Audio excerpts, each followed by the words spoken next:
Hello, it's Grant Hamid from Hamid Bros, speaking to you today about rubies, which are an extremely difficult stone to source and supply in fine quality. Over the last 45 years, we've lost 7 ruby producing mines. We've lost the Burmese Mogok mine. There's very little material coming from the Burmese Mongsu mine now. We've lost the Thai mines, the Cambodian mines, the northern Tanzanian mines in Windsor, the southern Tanzanian mines in Songea, and there's a limited material coming out of Madagascar.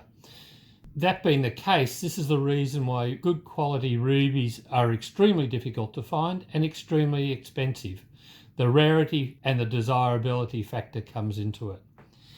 Luckily nowadays we've got the Mozambique mines, which have been supplying for about the last 7 or 8 years and are supplying probably about 70 to 75% of the world's ruby production at the moment.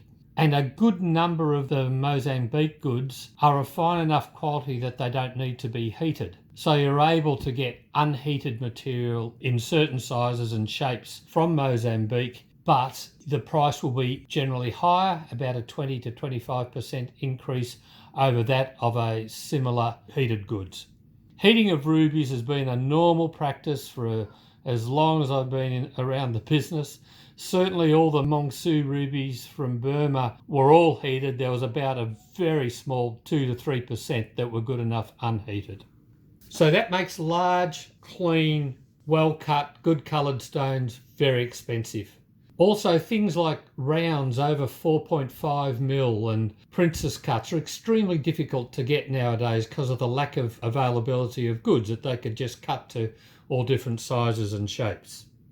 Be aware, on the marketplace you'll see a lot of cheap ruby, and they're cheap for a reason, and the vast majority of them out there that are really cheap are glass fractured filled material. The glass will come out under heating, under normal heating, to repair or retip a stone. So I would suggest to all you jewellers, please check a stone as to what it is before you attempt to retip it or resize the ring, because you could be left in a very difficult position trying to replace a stone that was originally glass fracture filled, that the client believed was a natural ruby.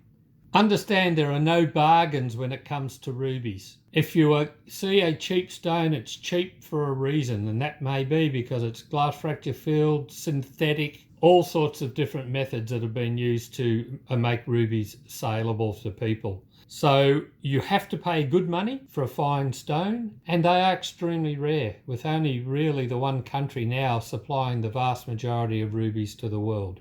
Just coming down here, we've got the African rubies from Songea in southern Tanzania. The Africans we were getting were a good red, and we were able to get nice sizes and lots of different shapes, but that hasn't been producing for the last 8 years.